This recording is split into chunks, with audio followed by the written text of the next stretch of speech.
Days after the last nuclear arms treaty expired between US and Russia, Moscow has said that it won't breach limits of the expired treaty as long as the US doesn't do the same.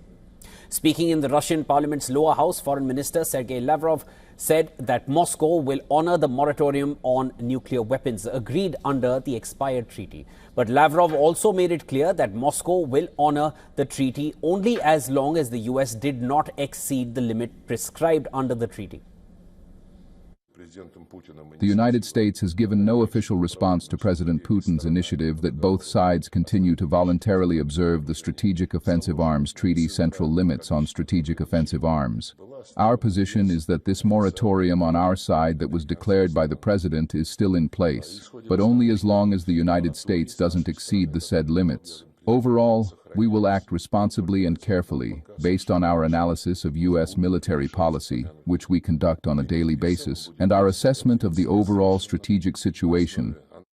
Expired New START treaty restricted the US and Russia to 1,550 deployed nuclear warheads each, and this marks the first time in decades that there is no treaty to curtail the positioning of the planet's most destructive weapons, sparking fears of a fresh arms race between Russia and US. Trump has pushed for inclusion of China in these talks to strike a new agreement. Lavrov also warned US that Russia will take measures, including military ones, if Greenland is militarized.